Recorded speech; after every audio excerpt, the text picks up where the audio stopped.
Assalamualaikum warahmatullahi wabarakatuh. Saya Hikmah Abi Ramadan selaku moderator dari kelompok 4 akan menjelaskan hasil dari diskusi kelompok kami yang berjudul Paham Hadis dan Paham Inkarus Sunnah. Ada beberapa pokok materi yang akan dijelaskan teman-teman. Yang pertama ada kedudukan hadis sebagai sumber hukum Islam. Yang kedua ada fungsi hadis terhadap Al-Quran. Yang ketiga ada pengertian ingkar sunnah. Yang keempat sejarah ingkar as-sunnah. Yang kelima ingkar sunnah pada masa periode klasik dan modern. Dan yang terakhir ada argumentasi kelompok ingkar as-sunnah. Selanjutnya akan dijelaskan oleh teman-teman. Kedudukan hadis sebagai sumber hukum Islam. Kedudukan hadis dalam sumber hukum Islam menempati pada posisi yang kedua setelah Al-Quran. Hal ini juga diterangkan dalam Al-Quran, yakni firman Allah Subhanahu wa Ta'ala dalam surat An-Nahl ayat 44 yang bunyinya, Bismillahirrahmanirrahim, bil bayyinati wa zuburi wa anzalna ilaika dzikra litubayyina lin-nasi ma unzila 'alaihim wa la'allahum yatafakkarun. Yang artinya, mereka kami utus dengan membawa keterangan-keterangan mukjizat dan kitab-kitab, dan kami turunkan al-dzikir atau Al-Quran kepadamu agar engkau menerangkannya kepada manusia apa yang telah diturunkan kepada mereka, dan agar mereka memikirkan. Quran Surat An-Nahl ayat 44. Shadaqallahul Azim. Saya Firanul Alfiah, NIM 214110302026. Fungsi hadis terhadap Al-Quran sebagai bayan dan hakik atau penjelas dan penguat bagi Al-Quran, karena hukum merupakan produk hadis yang ditunjukkan oleh Al-Quran secara langsung. Oleh karena itu, hadis berperan sebagai penjelas dan penguat Al-Quran. Pengertian inkar sunnah. Inkar sunnah terdiri dari dua kata, inkar dan sunnah. Inkar sendiri memiliki arti menolak atau tidak mengakui, yang berasal dari kata ankara yunkiru inkaro. Sedangkan sunnah memiliki beberapa arti, diantaranya adalah jalan atau tata cara yang telah mentradisi. Bisa dibilang, suatu yang sudah dibiasakan disebut dengan sunnah, meskipun itu bukan hal yang baik. Sejarah Inkarus Sunnah. Sejarah perkembangan faham Inkarus Sunnah hanya terjadi dalam dua periode, yaitu periode klasik dan periode modern. Menurut Profesor Muhammad Mustafa Al-Azhami, sejarah Inkarus Sunnah klasik terjadi pada masa Imam Asy-Syafi'i abad 2 Hijriah atau 7 Masehi.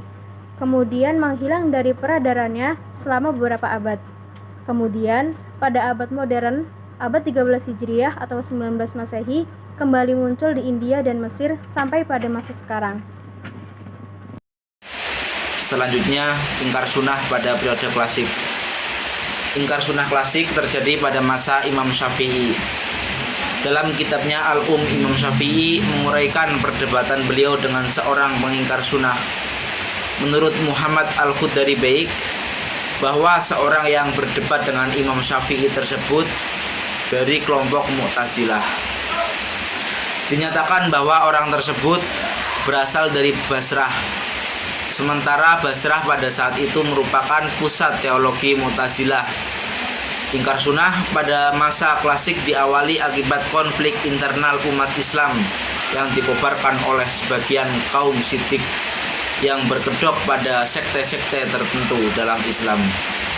Kemudian diikuti oleh para pendukungnya dengan mencaci maki para sahabat. Ingkar sunnah pada periode modern. Ingkar sunnah di India dan Pakistan. Ingkar sunnah lahir kembali pada abad modern di beberapa negara pada abad 19 setelah menghilang dari Irak pada abad klasik.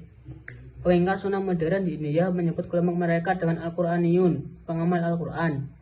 Para tokohnya antara lain Ahmad Khan, Jirah Ali, Maulavi Abdullah Jakrelavi, Ahmad Al-Din Ammar Seri, Aslam Siraj Buri, Ghulam Ahmad Parwez, dan Abdul Khaliq Malwada.